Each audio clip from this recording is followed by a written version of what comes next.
Support for this program is provided by the men and women of the Louisiana Forestry Association. Through sustainable forestry, LFA members promote the health and productivity of Louisiana's forests for generations to come. And the Foundation for Excellence in Louisiana Public Broadcasting.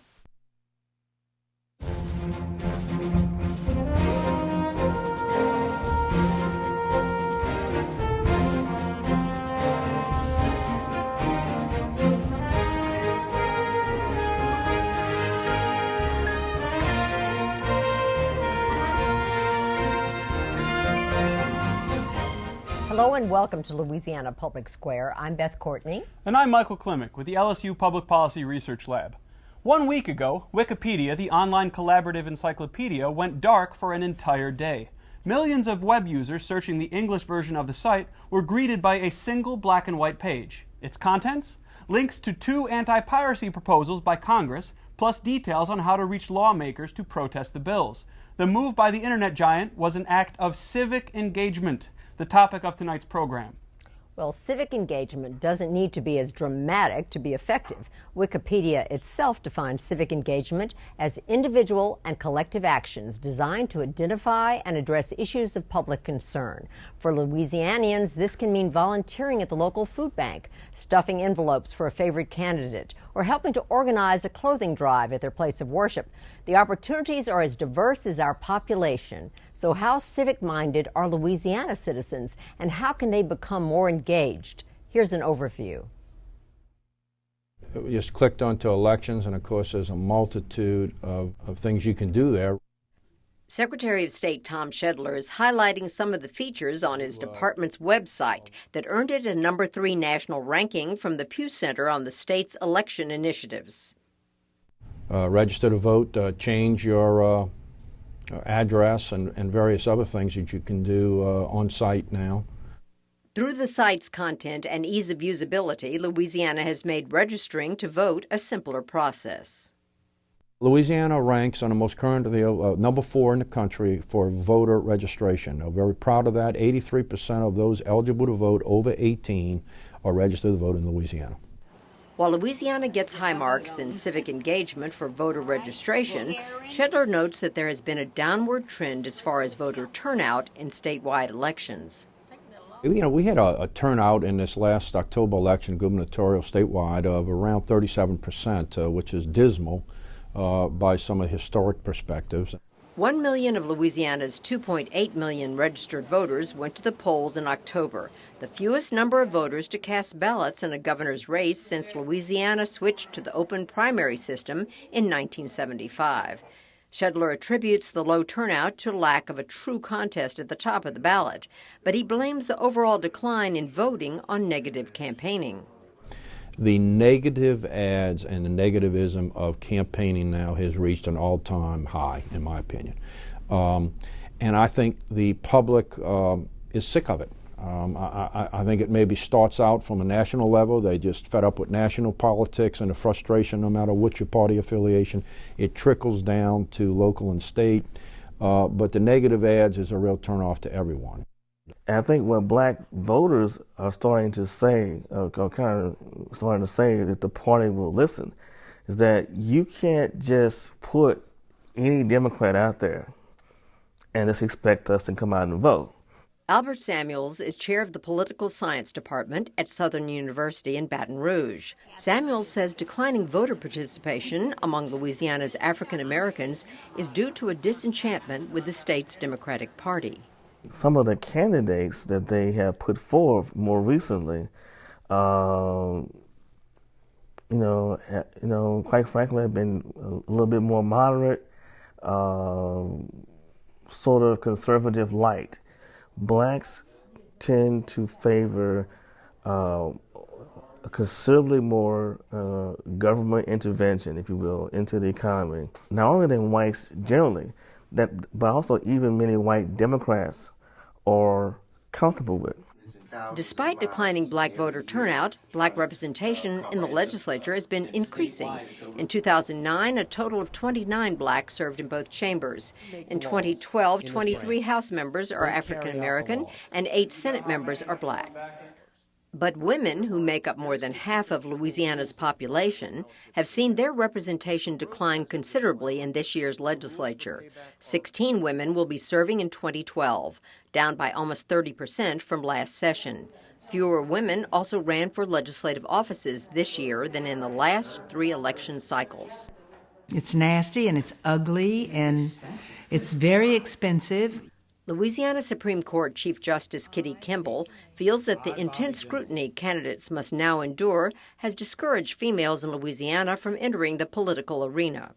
A lot of women that I've talked to, young women in particular, they're raising their children or they're involved in their career and they just, are kind of reluctant to step out there.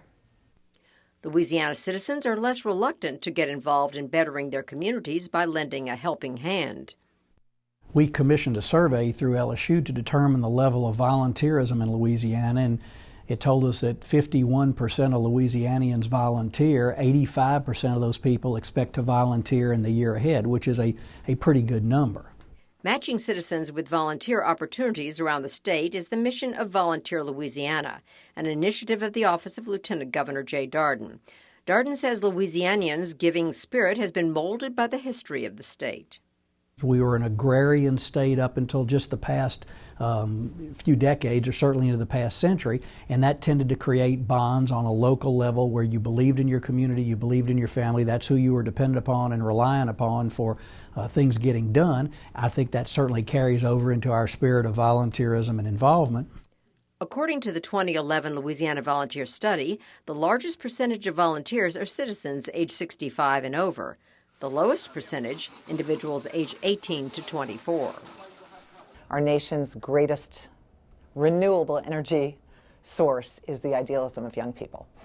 As one of the founders of City Year, Jennifer Eplett Reilly is trying to harness that idealism for good. Through City Year, 17 to 24-year-olds commit to mentoring public school students around the state for a full year. Hurricane Katrina, Reilly says, served as a great motivator for action. It really was a defining moment for that generation. They just saw that what was happening in their own country and said, we want to serve, we want to help. The national financial storm has triggered grassroots political movements in Louisiana. As a backlash to the federal bailout, Tea Party organizations have sprung up in most major cities. The Occupy Wall Street movement has established chapters across the state. I have a daughter now. She's going to be 10 months next week, and what future she's going to live in is a big deal to me. Chris Chemel is with Occupy Baton Rouge. He says his movement is driven by the people, not a particular party, and has allowed him the opportunity to try and make a tangible difference for the future. How this is going to end is going to be big, one way or the other, either a revolution for the citizens or a great loss in our liberties. And whatever happens, I don't want to just watch it happen. I just enjoy working with people and trying to make the life in our great state better, and that's why I got involved. Representative Steve Carter begins his second term in the legislature as chair of the Education Committee, a position sure to gain prominence under Governor Jindal's education reform agenda. Carter says no matter what form of civic engagement you choose to participate in, the key is to get involved. I think that you ought to give back. When you leave, you ought to say that this place is better now than when I arrived. Joining me for tonight's discussion are a group of engaged citizens. They include Baton Rouge area residents who were randomly recruited and surveyed by LSU's Public Policy Research Lab. We also have 3 high school members of the Legislative Youth Advisory Council from Marksville, Baton Rouge, and New Iberia. Welcome, everyone. Reviewing some of the survey responses, when asked about the effectiveness of volunteerism as a way to solve community problems, a total of 88% of respondents feel it is effective, with 55% calling it very effective. A total of 12% feel volunteerism is not effective at solving community problems. But when asked about the effectiveness of political engagement in solving community problems, nearly the same number of those surveyed, 86%, felt it was effective. But this time, only 27% thought it was very effective. A total of 12% think political engagement is not effective at solving community problems. And When asked whether the Occupy Wall Street movement was a good or bad thing for the American political system, 33% of those surveyed feel that it has not made much of a difference in the political system. 29% felt that it was a good thing, while 21% think it is damaging to the American political system. So, let's start along those same lines. What are some examples of civic engagement that you have been involved in, and of the three things I just mentioned, what do you think is most effective in improving your community? Protesting, volunteering, or political participation? Who would like to start? Perfect, CW. Well, I actually think that all three are pretty good. Okay. I think there are times when all of them are necessary. Okay, give me one of those times where volunteering is necessary. Well, when you're trying to help a candidate or someone else get a message out, or try to help them to do what they can't do alone. Okay. I think that's a good time. Sure. Anyone else? Robert. I think it was David McKay that said it's better to show somebody through an action a message rather than to preach it to them. And so I'd have to go with volunteering, just because I've been able to see the ripple effects that it can cause throughout the community, in my personal life. You know, rather than the other two, I think volunteering more than others affects those around you and causes more of that ripple effect. More so than protesting or political engagement? Yes, sir. Okay. Sure. Anyone else? Yeah, Wade. Yeah, I'll agree with CW because I think all three, have an impact. The volunteerism is a very direct thing, like with helping with Katrina, and the protest and political engagement is very incremental and raises awareness, and over time, this awareness builds up and makes a change. I mean, you can look at the civil rights movement as a good example of that. Very incremental. It wasn't a dramatic change, but it was an incremental change. Brought us where we are today. Sure. Out of curiosity, which of the three that I mentioned, political engagement, volunteering, and protesting, would you consider the civil rights movement to be? Well, the protesting for certain, and the political engagement. Okay. And in amongst that, there was a lot of volunteering, because to assist that, there were people who volunteered to assist it, like with the bus strike. There were people who volunteered to drive African Americans to work. Okay. How about some general things? Of the three, do you think in your lifetime you've seen volunteerism increase, or have you seen political engagement increase? Have you seen one of the three decrease? Any thoughts there? Sure. Hayes. I think that volunteering has increased a great deal, but not as much as political engagement. I think people are more attuned to who's running and what their thoughts are and what they plan to do. So it's very important to support those that think like you do and want the best thing for Baton Rouge. Okay, sure. Yes, Emily. At my young age, I still recognize the fact that a lot of people are disappointed that people of ages between 18 and 24 really aren't volunteering as many people of the older generation, which I find very saddening, I guess you could say, because we are the next generation, and people just don't, I guess you could say, think it's either cool or they just don't feel like it. But I think it would be very helpful if 18 to 24 or younger people could get more involved with their senior citizens or in their communities. Okay. And yes, Gary. Senior citizens have a lot more time to be able to volunteer because then you're retired, you have the free time. As of right now, most people in this state, because we are a poor state, you're so preoccupied with just getting by, just paying your bills, just doing what you need to do. It really doesn't give people a whole lot of time to be as active they want to be in the political process, to volunteer, or so forth. I'm actually kind of surprised that the numbers are so low in Louisiana as the amount of people who volunteer. So I've done volunteer work for the Red Cross. Sure. And during the hurricanes, when there's a real need, the people of the state will rally around and come out to people's aids and help out. We had great turnouts, but you would really need something big like that to get people to volunteer or to get out of their day-to-day lives, because it does take a lot. Well, I hope we're not suggesting that we want a hurricane to happen. Let's backpedal from that there. But Jill, what are your thoughts on that?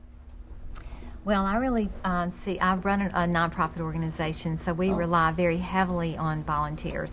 And we do have a lot of young people that volunteer, and we have an elementary school program, and we have a lot of high school students who call. We had a call today, as a matter of fact, from a high school group of kids who wanted to go in and work with the younger children to make a difference with the ones coming even behind them. Okay. So which of the two, let's say we just talk about two now, which do you think is more effective? Creating an activist group, or an active group, I probably should say, or voting and engaging in the political process? Which of the two is more effective at causing an actual change in your community? Since I know we have some people, they run volunteer groups, they do volunteer, I assume some people here vote. Which of the two is more effective? I'm sorry, Lisa.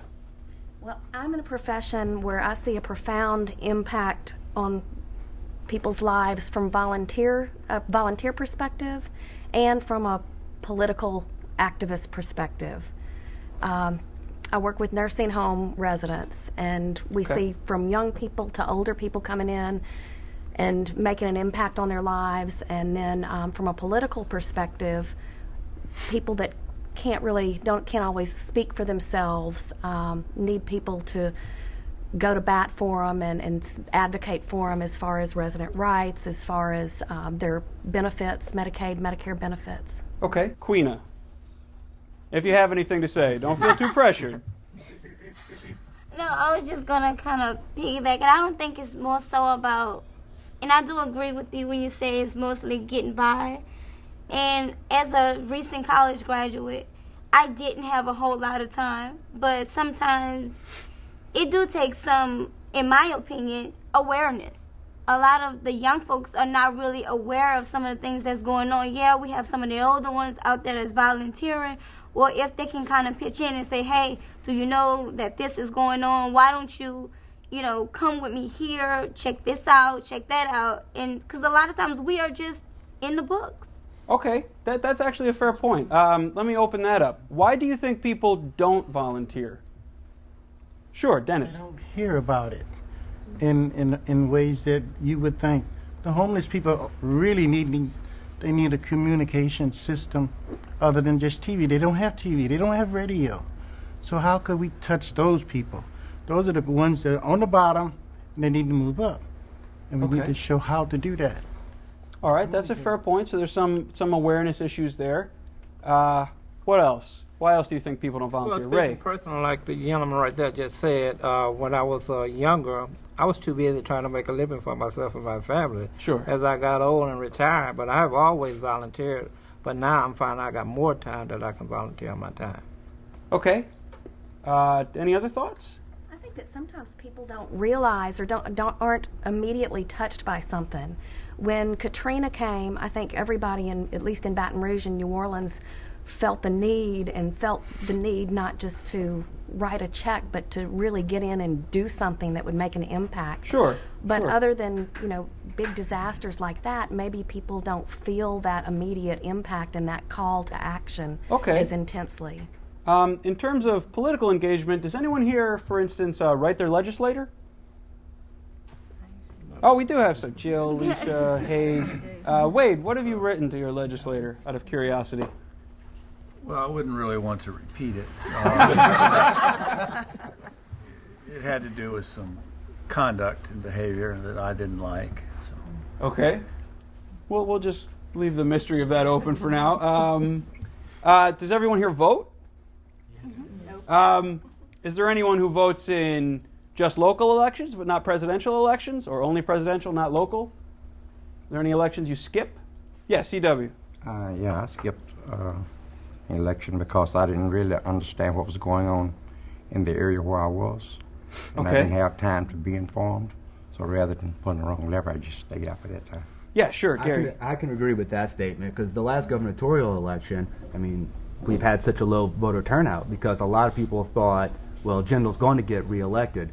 Sure. I barely knew the names of the people running against him, but I thought, well, I want to go vote. I want to participate and have my little voice heard.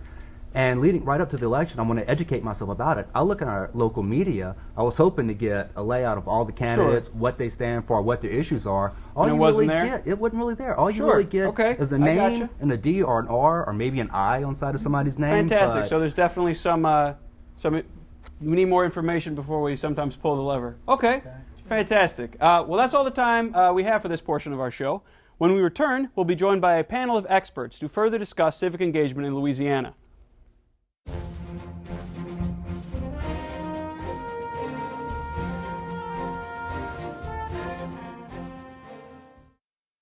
Welcome back to Louisiana Public Square. Tonight we're exploring the many forms of civic engagement in Louisiana. Joining us now is our panel of experts. Janet Pace is Executive Director of the Louisiana Serve Commission. She is responsible for oversight of the Commission's various programs, including AmeriCorps, Learn and Serve America, and Volunteer Louisiana. Dr. Kurt Corbello is an Associate Professor of Political Science at Southeastern Louisiana University. His research focuses on the political attitudes and behavior of the Louisiana electorate. Dr. Brenda Birkett is the president of the Baton Rouge chapter of the Lynx, one of the oldest and largest national women's service organizations. Ms. Birkett formerly served as the dean of the College of Business at McNeese. State Representative Karen St. Germain is a Democrat from Pierre Part. For the last 8 years, she has been serving District 60, which includes Assumption and Iberville parishes. Before we go to our audience questions, I'd like to first ask each of you, how civic-minded do you think Louisiana citizens are? Well, I think that they're very civic-minded. We, in our office at Volunteer Louisiana, we're engaging citizens in community service activities throughout the year. And we know that 51% of Louisiana adults volunteer, but we also know that there are great youth who are leading their peers in serving. Dr. Corbello, how about you? Well, I think you can see the level of volunteerism in the state of Louisiana, especially in the aftermath of storms, floods, and things of that sort. I'm always pretty positive about the level of volunteerism that exists and civic involvement that people engage in. Statistics, even on a national scale, don't bother me too much because I think everything is relative. When you see people joining groups and making efforts to change things in their community, it's pretty obvious. Okay. Dr. Birkett? I think volunteerism is very important, especially in the Baton Rouge community, which I'm more familiar with. There are lots of organizations. I've seen individuals who have started their own organizations because they have a particular cause. Persons who weren't particularly active before, but when they discover a cause and a niche for themselves to serve, they take it. So I think we're a very active community when it comes to volunteerism. And Representative St. Germain? Coming from the rural area like I do, we depended on each other growing up for just about everything. My dad was the very first fire chief, volunteer fire chief. It's still a volunteer fire department, and I grew up watching him do everything from bring oxygen to people who needed it, to walk door to door for people who had cancer.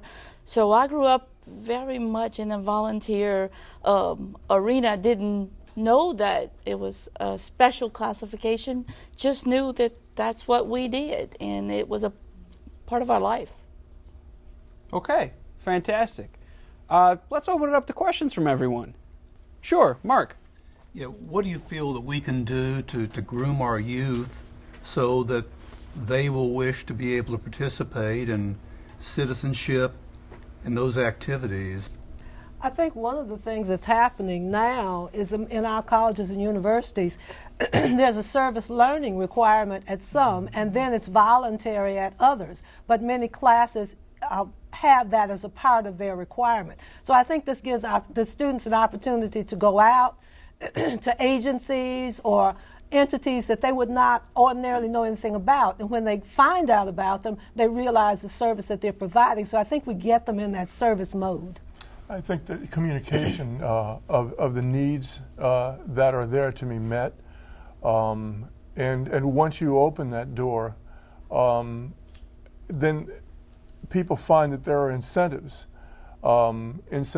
concerning their individual self-worth, incentives that are directed to the people that they're helping.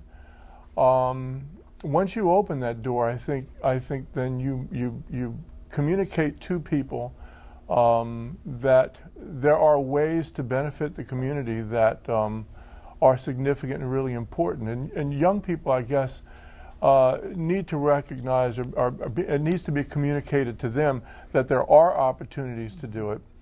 Older people, I think, are more likely to go out and find those opportunities. So it's a bit of personal station in life where they are, sure. and older people tend to be, they may have more time to do it. They also are more mature and ready to seek out those opportunities. Sure. Young people may not necessarily have those things going for them. Ms. Pace, you have to follow up. Well, I do, and I think the challenge we have with young people is there's so much we're competing against. There's so much technology. There's so many activities. When I was a child, even when my children were younger, there weren't so many demands being put on our young people like they are today. So we have to figure out a way to cut through that noise and help them find a passion that they really care about, and then we have to find a way to let them engage in the community instead of just say no. For instance, don't say no. What is it that they have to offer that we can engage them in? We use the internet, we use Twitter, we use Facebook to try to reach the younger generation so that they know or they can find a way to connect with us. We have a National Day of Service, Global Youth Service Day. It is a youth-led National Day of Service. Youth design the projects, youth invite other people, you're serving adults alongside youth in those, and I think it's really just kind of modeling some opportunities so that other people can say, hey, I could do that. Robert, do you partake in any of those programs? I actually do. I'm working with Ms. Pace's office currently with Learn to Serve America as one of their service learning representatives, and also with Global Youth Service Day. And you alluded to the Facebook page. I actually gave a presentation last night on Global Youth Service Day, and I was able to use that Facebook page to motivate many of the kids I was speaking to go online, like the page, stay updated. They do different contests on the web page, and they have different pictures and videos and things that are very motivational. And so in my own experience, I've found that the social media that you're speaking of really has helped with my generation, and it helped me get involved and helped others get involved. Sure. It's been really neat to see that working for us. Emily actually has something we can dovetail for that. Emily asks, is there a way, and maybe this is for Miss St. Germain here, is there a way that we could make service mandatory for high school kids? I actually don't know if you can make somebody's heart want to do volunteerism. I think it has to come from within. The most perfect example is for you to be the example for the youth, and that's what most of you do here, I'm sure. It's what most of us do, and some of it's because of a job, but you can't make somebody do it because it's a job. And the kids nowadays, I do find that you have become involved, you all become involved, but there's somebody that led you to that spot. And it may have not been the most shining person that people see in media or on TV, but it's somebody you thought a lot of. Okay, sure. Dr. Isaac, do you have a question or a follow-up there? Yes. I'm fortunate enough to have gotten a job in Shreveport, Louisiana when I finished Southern University. And I worked with a junior high school band. And within that organization, you see, I had very smart students because I handpicked them. And they're watching right now? They're doing extremely well. Okay. And that carried over to Southern University. Sure. And I noticed that trends were changing when I got to Southern. And it was because of my upbringing at home. I remember my mother telling me, first seek ye the kingdom of heaven and his righteousness, and all things will be added to you. All right. Fantastic. Dr. Isaac? Thank you, Dr. Isaac. Janet, Dr. Isaac mentioned religion. How important do you think religion is in volunteerism? Well, I think in the South, it is very important. I think it's interesting when there's a national volunteerism study where we don't rank very well, which is why we decided to do our own study of volunteerism, because our experience across the state is that we have a very giving people, our citizenry. Where we felt that there was a disconnect was in the question of religious organizations or in faith groups, because a lot of people who volunteer with their churches do not consider that volunteering. They consider it ministry. And so if you just say, do you volunteer, to a lot of people, they'll say, oh no, well, are you active in your church? Oh yeah, I sing in the choir, I teach Sunday school, I'm a deacon, I visit the ill. Those are all volunteer activities as well. And our study also showed that the majority of Louisiana citizens engage through a religious organization. Okay. Yes, please. Here. In the African American community, the black church is really, really very, very important. A lot of volunteering, following from what you said about helping each other. That's always been a part of the black church. So I think when it comes to volunteerism, there's a lot going on that probably isn't reported because it's not volunteerism in the traditional sense of the word. Okay, sure. To switch gears slightly, we all remember that during the bump, we had some statistics about how there aren't many women involved in Louisiana politics. So I'm going to shoot that to you, Representative St. Germain. Why do you think that is? Actually, it's the same reason that's happened over the last however many years that women have gotten involved. It's that tugging of the heartstrings at priorities. Okay. We find a reason, when we were talking about volunteerism, we find a reason to go to school and help at school because our kids are there. And we find that reason to go out into the community with the church because that's another family event. But when it comes to striking out on your own, there is a difference of philosophy, and not on my part, but on some individuals who don't really feel comfortable with putting themselves out in a political field. Sure. And doing volunteerism, public service, just in a different way. Does salary play a role at all? The salary was really a good reason why I waited a while, so it could become my second income, and no. All right, from the other gender, Dr. Corbello, why do you think there aren't as many women involved in Louisiana politics? I think cultural patterns are difficult to break. I mean, if you look around the country, not just in the state of Louisiana, I don't know what the statistics are for men and women in other legislatures, but politics has been male-dominated for quite a long time, and unfortunately, it seems that in the Louisiana legislature we've reached a peak. But I think it remains to be seen. Issues that affect women, there may be a time in which we begin seeing that movement back up again. It's going to take some active work. It takes getting the message out. It also takes it takes getting the message out that there's funding out there. There are possibilities for women to run and be successful. Money is probably a major part of it, not just in terms of campaign funds, but also in terms of livelihood. If you're working already, is leaving a job, even part-time, going to dramatically affect the standard of living for yourself and for your family? Those are considerations for everybody running for office. Sure. But I think a big part of it is culture, and it means that you have to really, once you make a change, once you begin seeing more women getting into office, you really have to stay at it. It snowballs from there, you could say? We hope that it would snowball from there, but there are probably peaks and valleys, and certainly the women who are in the legislature, in politics, would know that better than I would, however. Sure. Queena, do you remember your question?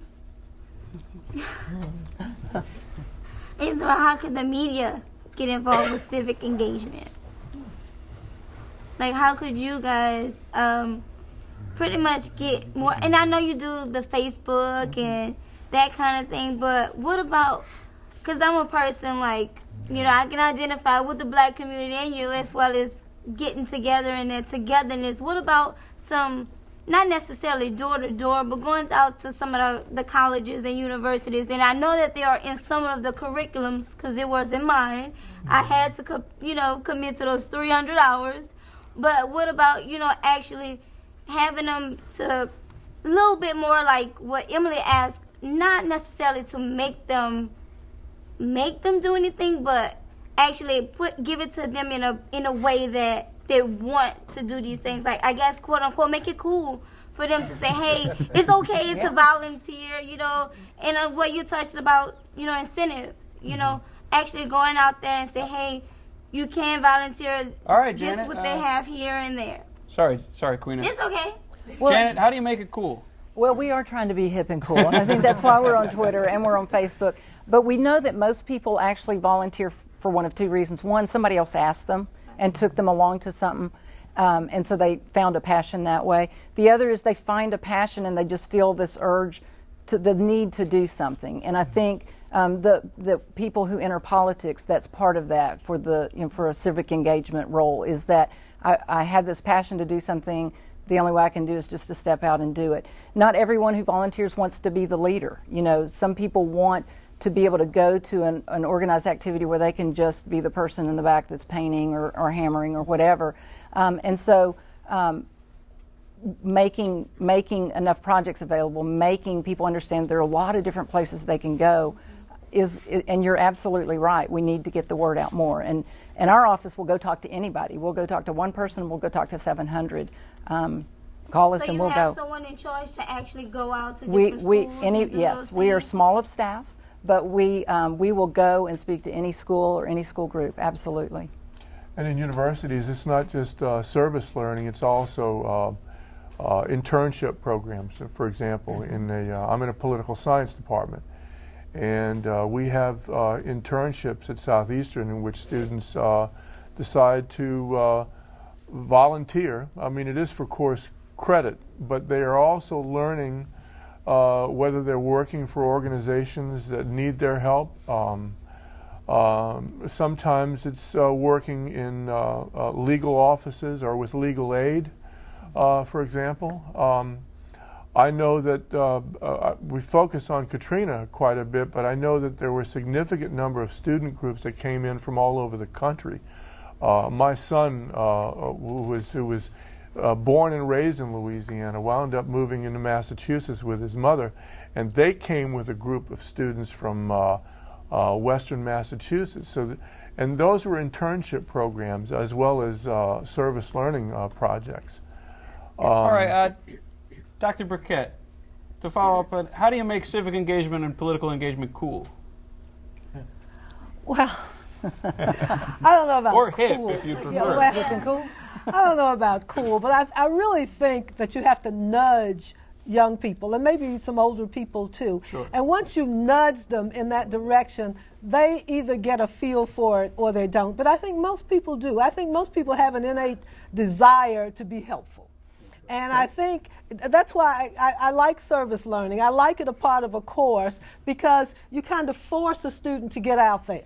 But once they get in the environment and realize that they can make a real difference to an organization or to individuals, then I think that they will probably get the bug. If they don't, well, they don't. But I think in most cases they will. Okay, Nathan, I know you're actually very involved in the community. How did it become cool and hip for you? Right, well, what Ms. Birkett said, I feel like that's just like my life story. When I started in high school in 9th grade, I didn't know even what the Beta Club was.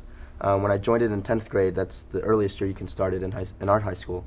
One of the seniors, the president actually took me under her wing, and I grew to love volunteering. Had I not, had that experience, I might not have felt the same desire for it. And now I've actually grown to love volunteering because of that experience, and actually I'm now the president. I'm sitting in the same position where the senior who took me under her wing, I'm now in her position. And I just, I feel that you need that initial nudge, you need that initial experience to start you off with volunteering. I did have a question, Ms. Pace, and I do feel like your media outlets are very hip and cool.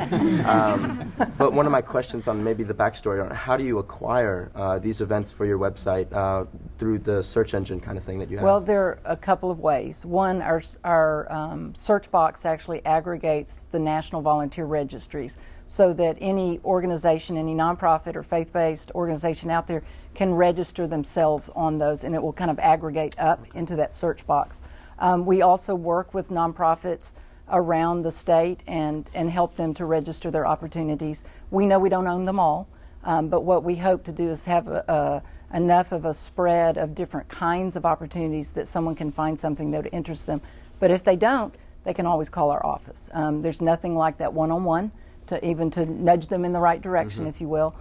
So we're there to help in any way we can to get someone connected. There are also, you may or may not know this, 8 volunteer centers. A volunteer center in many of our larger communities is a clearinghouse of volunteer opportunities. So we work very closely with them to, one, promote opportunities that they may have that are coming up, but to to help them connect with more organizations in their community.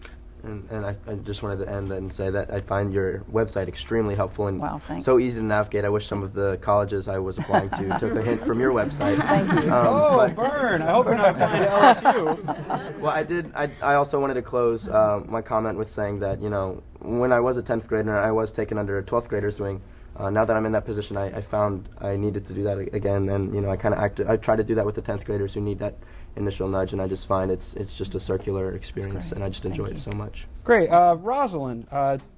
Did you want to know how you could get involved in volunteer activities in Louisiana?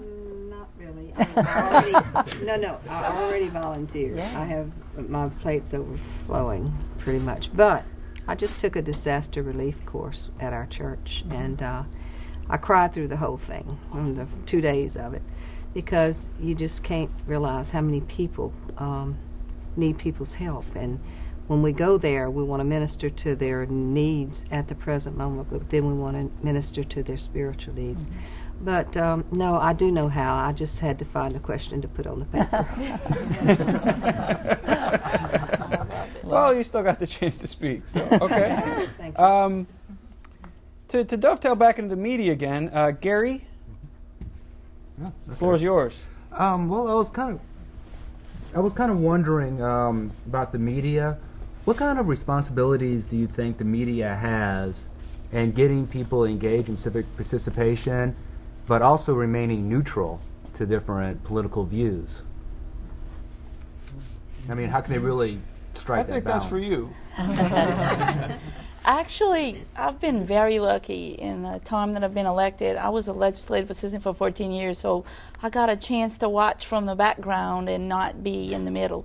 And the media for different, whether it is a civic event or a disaster or the flooding we just could have had that could have been really bad, they've really been out there. You just have to engage them. You have to tell them what's going on. They're just like everybody else. They don't really know unless you let them know. Yeah, but I was thinking more along the political process itself, because you see a disaster, you know that people need help, and bring it out that way. But what responsibility does media have in being neutral on political discussions, but still engaging people in that discussion? Dr. Corbello, maybe to switch gears. Wow. Is that too heavy? Well, I mean, the media is not it's not monolithic. I mean, when you look at the media today, it's so diverse. But I mean, certainly there are media outlets or avenues that are very, very partisan. I think, though, when you look at most, let's just take television as an example. Most of the local television stations around this state, I think, are pretty active in publicizing events that are volunteer in nature. You just have to tell them. You have to let them know. In terms of politics, I think they have to. I think they have a great responsibility to remain neutral, and so I don't think you're going to see them pushing very much that you get politically involved in any specific kind of thing. There would be the danger that they would be looked upon as being partisan. Well, you're supporting this group but not that group. I think there's some kind of danger there when you start asking the media to move people to get politically engaged outside of the, I guess, the general incentive to get active. And for that, I think people have different personalities. Some are going to be activists, others are not. Even people who are not normally activists, they still want to help. I do think that one of the great things about human beings is that they're willing to help. Okay. All right. I think we can all agree on that, right? We're all willing to help. That's part of the reason why we're here. Okay. To switch gears again, Dr. Birkett, you have a CPA. Yes. You understand finance. You understand the economy. Right? Is that safe to say? I don't know. What's your question? So we talked about that in Louisiana, especially after Katrina and Gustav, we think volunteer rates increased. Right? People more willing to help out. What about in times of economic strife? I think people are more willing to help out during that time also. And one of the things is because of the strife and because of the media time that the strife gets, we all understand that these are hard times and there are a lot of people hurting. So I think when people see others hurting, that brings out in them, I need to do something. I need to seek out a way. You don't have to convince them that there's a problem or that there's a need. All right. Representative St. Germain, have you seen that in your district? Actually, we do. We get a lot of coverage on those kind of events from groups that come out on the economy. We have a very small community. Everybody usually knows without the media what's happening to the neighbor next door. But they have, the media has always been pretty fair in my arena, politically or helping the citizens around the state. So I can't complain. National media is a little different than the state media. Okay. Are there any other questions for the panelists at the moment? Yes, Sheila. How could we get the message out a little bit more? I mean, TV is one, but a lot of people don't look at TV.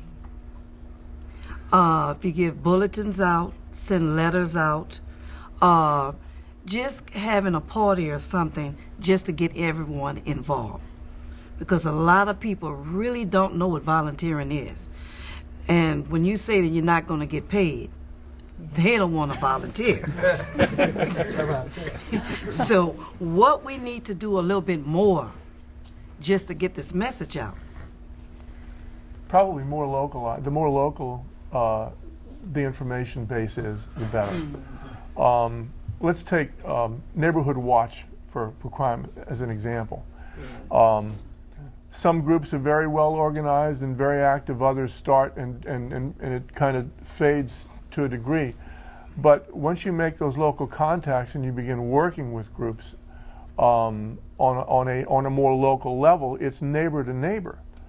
And I have a suspicion that probably with with the groups that help people, that word gets around better neighbor to neighbor than it is being broadcast on television. Although, again, television, the internet-based activities will help, but there's no escaping the warmth of that hand shaking your hand and somebody knocking on your door that you know, and they know you're not going to get involved in a political argument about something, or you're not going to try to sell them something. It is, how can we help this community? I think the more local, the better. Dennis, would you agree with that? Exactly. Okay, Dr. Isaac, I know you wanted to jump in with something. When you mentioned about the television to me, the television is based upon making money. So you won't, I don't think you're going to get too many organizations that basically funded or put on television. When I came up, let me tell you, it was a long time ago. And I had 7th, 8th, and 9th kids. When my kids got in 9th grade, they could play. You understand? I formed quartets, trios, duets, piano play. I formed everything. I went to every TV station in Shreveport. I knew every one of them. Here he comes again. Put them on. Put them on. And they would do it, but they knew they could play. You see? Because I told everybody I had a music store. And I told everybody in Shreveport. And I just put them all together. Janet, I think you need to bring Dr. Isaac on board here. Absolutely, absolutely. A great ambassador. Absolutely. The community engagement here. Yeah, okay. Absolutely. Yes, absolutely. I'd like to follow up on the statement there about the one-on-one contact is better for getting people to volunteer. I think if people see volunteer opportunities on television or in the newspaper like Run on Sunday, they don't assume that agency wants them. Right. They don't say, well, oh, this agency needs somebody, I'll go. They don't think that their talents will fit. So they need somebody to say, no, you can do this. Right. You know, come on, the food bank needs you. So I think that's the kind of contact that will increase the level of volunteerism. Right. People touching other people and telling them actually how much it affects them while they're doing it. we started a volunteer program years ago in our school, and my husband decided after I was volunteering 25 hours a week that it was time to find a job. But he was probably right. But I thoroughly enjoyed it, and when we started it, we didn't think about it kind of snowballing, but it did, and it's a much better organization than when I was in it, but they're there. You see, I think political activity scares a lot of people. Yeah. Political engagement scares a lot of people. If you want to engage people in the political side of it, I think it's better. I say local is better. The politics. I like to talk about the politics of little things. We all read and hear about the politics of big things, how big activities, big actions of famous people change things. What we don't focus on too much is how little things, the lobbyists, the people who come, not even paid lobbyists, but the individuals who come to you on a regular basis to make some kind of a significant change because they see a problem that nobody else perhaps sees. The politics of little things, if you can focus on that and remove it from the large partisan debates that become more emotional than anything else, then you're more likely to get people who are not afraid of political activity. Sure. Have any of you, actually, why don't you jump in first? That's okay. And I hope that all of you do know this already, and if you don't, it is so. It just takes one person to contact your representative, your councilman, your police juror, whatever it is in your area. When I go to different events, and a lot of times most of the community just wants to know, well, how do I get in touch with you? Easy. Phone number, email. They have all the cool stuff out, right? On Facebook. I just kind of look at it, though. I don't participate. But as a person who loves public service, I love public service. I don't know why if I was born like that, or it was by example. And all of the things that you think you want to be involved in, nobody can stop you but you. And you coming to me on any given day is as important as the next person, whether that person has a title or that person just graduated from high school. That's what we're there for. And it should never be hard, ever. Have any of you had success with doing that? Anyone in the audience? Yes, Jill. Yeah, I went to the Capitol one time because yes or no sir vote was coming up, if anyone remembers that from many years gone by. And it was of particular interest to me because of Manners of the Heart, which is my organization. And I went down, and when I approached, signed the little ticket, and went in and approached the ropes and tried to called out some representatives to talk to me. The first question was, so who are you with? And at that time, many years ago, I didn't even understand the question. I said, I'm with me. I'm a mom. I'm a mom, and I think this is a very important issue because it's a small, tiny thing, and the little things truly are the big things. And so I'm interested. And so all of a sudden, everyone I called out wanted to hear what I had to say because I wasn't paid to be there. And that's when they really wanted to hear what I had to say. So one person really can, and I know also it only takes 5 touches to change a vote. I've been told that many times. It just depends how hard you touch me. I'm I'm sorry, I know we could go on about this all night, and I wish we could, truthfully. So we've run out of time for the question and answer segment. We'd like to thank our panelists, Ms. Pace, Dr. Corbello, Dr. Birkett, and Representative St. Germain for their insight on this month's topic. When we come back, I'll have a few closing comments.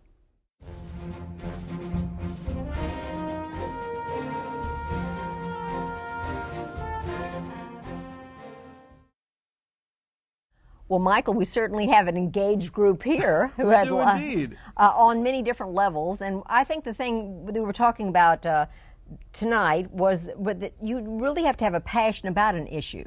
You don't have to just be involved to be involved. And I think Robert Putnam wrote that book, Bowling Alone, and he was afraid we were all going to be isolated, And when I heard him give that talk, I thought, in Louisiana, we're not isolated. We have crawfish boils, and we get together all the time. And there's a sense of family, if you will. Sure. And I think I can get on my phone and get on Facebook and Twitter, and I'm connected to thousands of my friends that are currently half a country away. So It's almost easier to stay involved nowadays in a way. It's easier to stay involved, but I'm still worried about those women not running for office, and I'm not sure we've solved that yet. I think that's an opening for you, Beth. No, not for me. That's all the time we have for this edition of Louisiana Public Square, but we encourage you to visit our website at lpb.org/public square. Take this month's survey and comment on tonight's show. We'd love to hear from you, like we did from several viewers following last month's program, Academics versus Athletics. Well, Ricky writes, student athletes should be given a stipend pay for playing college sports. While James writes, college athletic players are getting paid with a scholarship, end of subject. And Dr. Ann Slayton writes, perhaps a follow-up show should be done. Well, thanks everybody for your comments, and you can't go wrong when the topic is sports in Louisiana. Or food. Join us next month during Mardi Gras week as we explore what factors in Louisiana's lifestyle and history contribute to its weight problems. We'll examine how obesity impacts Louisiana health conditions and healthcare costs on our program, Weighty Matters, Louisiana's Obesity Problem. Thanks for watching, and good night. Good night, everyone.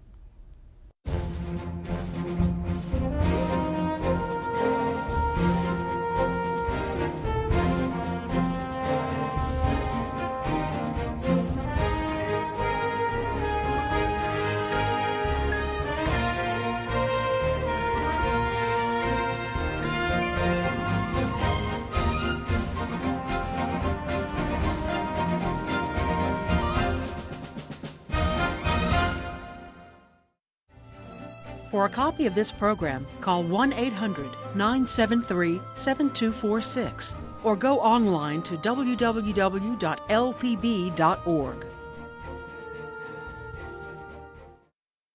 Support for this program is provided by the men and women of the Louisiana Forestry Association. Through sustainable forestry, LFA members promote the health and productivity of Louisiana's forests for generations to come. And the Foundation for Excellence in Louisiana Public Broadcasting.